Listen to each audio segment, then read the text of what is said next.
Hey, how's it going, YouTube? How y'all doing today?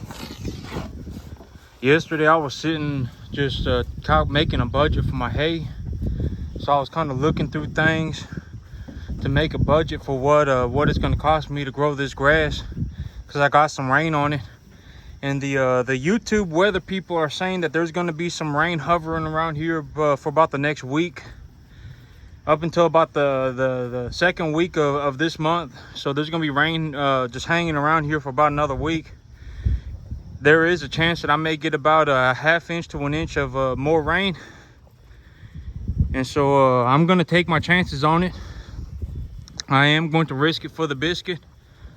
So yesterday I was sitting there budgeting, figuring out what it's gonna cost me to grow this grass and what I'd like to do on it. I have a lot of information collected on the on what I need to grow this grass, and as well as how much biomass I can grow, etc., etc. Yesterday I was looking at fertilizer prices, and the cost of fertilizer has fallen off of a cliff. So the very first time I went to go buy fertilizer last year, I went to go buy urea 3 times last year. The first time I paid $8.20. The second time I paid $6.50. The third time I paid $4.50, and right now the price is $2.90. And so the price of fertilizer has continued to fall. And I put about half a ton of urea on my field, so a month.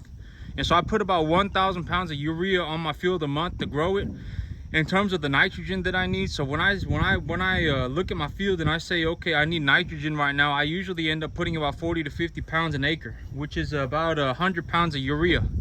Because 100 pounds of urea is 46 pounds of nitrogen. And so I go through about 1,000 pounds of urea a month.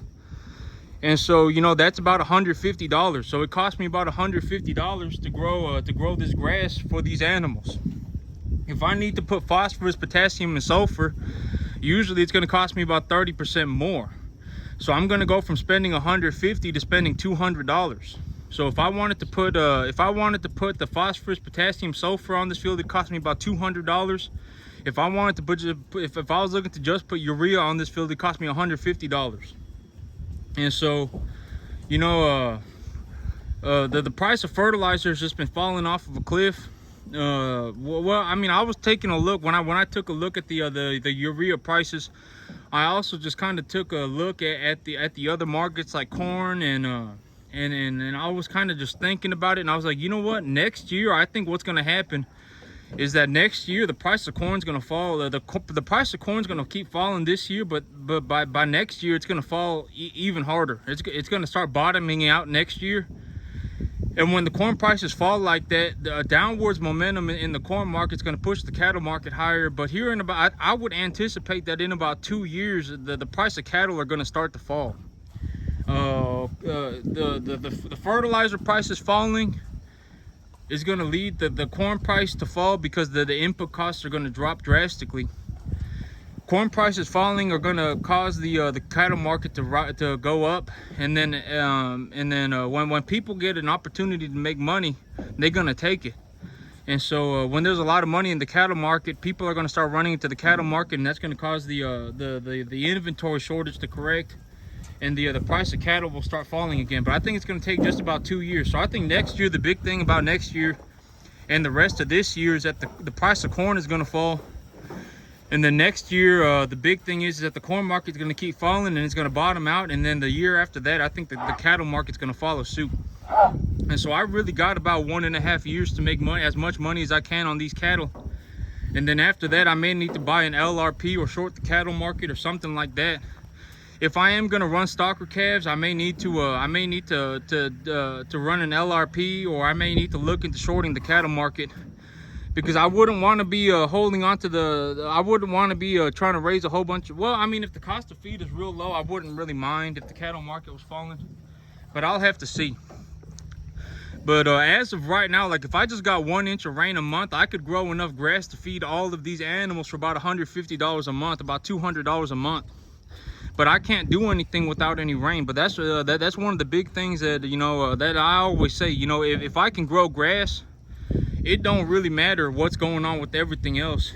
you know, in terms of the cost to feed, or even really the cost of the cattle. Because if the cost of the cattle, if the cattle prices are falling, you know, but it costs me $150 to $200 a month to feed all of these cattle, I wouldn't really care, you know. When I budget out the long term, so when I look at my expenses over the long term, since I've had these animals, my average expense has been somewhere around I would say somewhere around $300-400 a month. So if I've raised these animals for about 10 months, and you know, about 90% of the time I've had them on grass. And so, you know, it maybe cost me about $2,500 to $3,500 to keep these animals fed. And these animals, but the thing is that, you know, but just to put that in perspective, you know, it cost me about $2,500 to $3,500 to feed all these animals like this, to feed all these animals for 8 months. And then 1 month that I didn't get rain, I had to buy grain, and I had to go and spend $2,000, you know, immediately, right, just like that, to buy enough food to feed these animals. But, you know, but that's what I mean by it. It's very, very, very important that I grow my own grass. I literally doubled my feed budget in 1 month by having to bring these animals, by having to feed these animals grain. But it is what it is, because I mean, what am I gonna do? I'm literally, all I got is dirt back there, and so I can't do anything. You know, I need rain. You know, the fertilizer could be $290 a ton. The fertilizer could be $350 a ton. And you know, it may only cost me $190 to fertilize this entire field, or $150 to fertilize this entire field and grow enough grass to feed all these animals. But if I don't get any rain, I'm not going to grow anything. And but that's what I mean by it's very, very, you know, when raising stock cattle, the most important thing, even before raising the cattle, is to learn how to grow grass. Because once I learned how to grow grass, I mean, it's the cattle part is pretty easy. You know, I'm not gonna say it's easy, but you know, I would honestly say it's harder to learn how to grow grass properly than it is to raise the cattle. Because once I know how man, but this animal right here, he just been he's got like he's got a bit of a bloat. I would say he got a stage 2 bloat, and I don't know what's making him bloat like this. But you see this right here, this is what I don't want. This is a gas bubble, and I'm like, I wonder what's going on with this fella right here. You see how I can push into his gut? This is all gas. This is straight gas.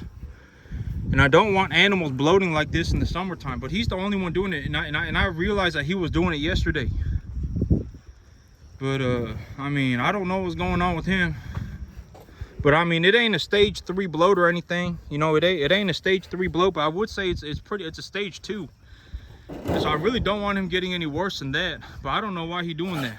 But I'll have to keep an eye on him. I may have to feed him some mineral oil or something like that. But yep, I'll have to see what's going on with him. I actually realized he was bloating yesterday. But thank goodness it's not that hot today, and it's not going to be that hot this week. And so if he just sits in the shade, it ain't going to be probably like 80-85 degrees. So I'll have to figure out, but he's the only animal bloating. Yep, oh, this animal kind of bloating too. I wonder what's going on. I think, yeah, later today, I'm gonna let these animals out front to go chew on that grass up front to get some roughage in their gut. Maybe that'll settle them down. This guy's bloating now too. This is a little guy. Oh, no, this is not a little guy. This is a big boy. But he's bloating too. And so I wonder what's going on with these animals. I got 2 animals with bloat. This guy got maybe a stage 1 bloat. Maybe I'm feeding them a little bit too much. Well, I'm gonna try putting them on grain later today. You see how if I push on the left side of their gut, it just goes straight into their gut. That's a gas bubble. But these animals, I'll let them out later today. That's 3 animals that I just counted right there. This one, he got a minor stage 1 bloat. But later today, I'll let them outside to go and chew on the grass, and maybe they'll get some roughage in their gut. I haven't really been able to give these animals any grass because I don't have any grass, and so I think these animals have been bloating, are starting to bloat because of the lack of forage in their diet. But I'll let them out front later today. But yep, right now fertilizer costs are very low. If cattle prices are very high next year, the cost of feed, I believe, is steadily falling. Next year, the cost of feed is going to be, I think it's going to bottom out next year, and then the year after that, the cattle prices are going to start to fall.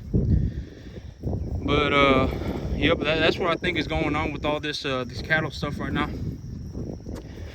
But everything's going good so far. I'm just trying to turn on this water for these animals. Yep. Oh man, what's going on with these hoses? Yep. Here later this weekend, I'll be taking these animals to market. I got a few animals I'll be taking to market, and I decided yesterday while I was just kind of taking a look at my plans that I'm going to Slowpoke. I don't know where he's at, but Slowpoke, I got a calf here who had pastorella real bad when he was young. Oh, he out by the pond drinking water. But I had a calf out here that was had pastorella real bad when he was young, and he nearly died from it. And I had to give him like a 3-4 shots of Baytril, and it saved his life. But he's real small, and I didn't castrate him because I figured if I was gonna process him anyway, I figured I'd just leave him alone. And he's too small to really jump up on any of these heifers, so I figured I'd leave him alone and just let him stay intact. But last night, while I was looking at everything, I've decided that I am going to castrate him. As soon as the ground dries up, I'm going to castrate him, and I'm going to keep him here as kind of a leader steer, as kind of a pet. So every time I bring in new animals, it's kind of a process to teach them to find the feed grain, or to find the feed bin. So it's kind of a process to teach them to walk up to a feed bin and not run for their lives when they see me walking up to them. And so just having one animal here that just isn't scared of me, and they'll just walk up to the feed bin and eat, and show the animals how to eat out of the bin, and how to find water out of the troughs and stuff. It's going to be good. And so I'm going to keep one feeder, 1 leader steer here, excuse me. So it's going to be a leader steer. So I'm going to keep him here to teach the new animals that come here how to find food and how to find water, and to not be scared of me. But I am going to, that does mean that I will have to castrate them. And so as soon as the ground is dry, I'm going to go ahead and castrate them. And I'll be keeping him here because he's real small. He hardly eats anything. He's very low energy because his lungs are damaged. He isn't scared of me at all. He lets me walk up right on him. He'll let me pet him and everything. And he's just very, very, very low energy, very slow grower, hardly eats anything. So he's the perfect candidate for a leader steer. So I'm gonna keep him around.